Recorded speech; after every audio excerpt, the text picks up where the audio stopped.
G Herbo right now is the best feature to get right now if you're a rapper. Like if you're a rapper right now and you just literally just want to rap and you want your bars to be challenged, you realistically got to go with G Herbo. Herbo probably right now, right, consistently just off of pure rapping. We're not talking about clout. We're not talking about nothing else. We're talking about who gonna get on the song and bring you that energy that kind of reminds you of like prime Meek Mills, like where it's talking to the streets, but people gonna be like, "Oh, he just said that he jolly went crazy, and he really talking to the streets. He still his verses aren't commercial at all." Like to be honest, this is probably the first time I've heard Moneybag Yo in a long time just rap. Like this reminded me of like early Moneybag Yo before he was chasing hits, where he was kind of just like what was that joint he had on that project? It was like all gas no brakes, like that. That was one of the songs right now to come to the top of my head for Moneybag Yo. Was that's how long ago it's been for him, just like purely just, hey, I'm about to just rap. Like I was kind of like really surprised how they did the back and forth, like in between, you take a piece of this verse, you take a piece of this verse, and they going back and forth, almost like, I don't want to say it, but like Styles and Jadakiss, like one of those type of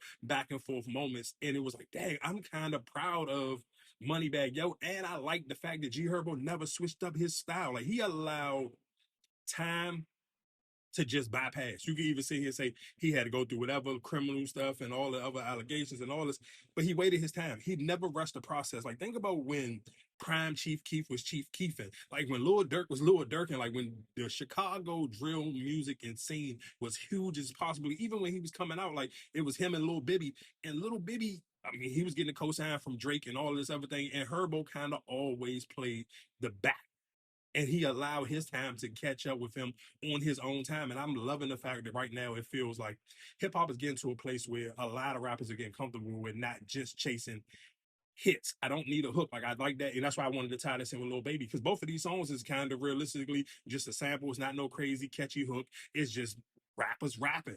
And I think realistically, if a lot of rappers kind of go back to that, it makes it 100 times better for you to be able to put out more music consistently, because now you're not chasing a hit. Like screw the numbers. I love even what Lil Baby was doing, and that's why I said I kind of wanted to talk about this with Lil Baby at the same time, because like Lil Baby just put out two jumps. He put up one out on YouTube, one is on Apple Music and YouTube, and I'm just dropping music, though. Just drop the music, but you're not worrying about the numbers. You don't have to sit here and say, okay, this is not a whole project. Because I mean, of course, the way people digest music today anyway is like you're gonna be looking for something new next Friday anyway. So it's realistically you kind of doing yourself a better service by just keep constantly putting out different little loosies, putting out different little singles, and just letting them go instead of sitting here holding on to music, especially for somebody like Lil Baby, where it was like, all right, I've been gone for a minute. I don't necessarily even know how people really gonna feel about me. So I like the fact, even for Baby, it's like, I'm gonna come back. I'm gonna just sprinkle out some jumps. Like literally right now, you can't tell me only other feature you could say, and this is if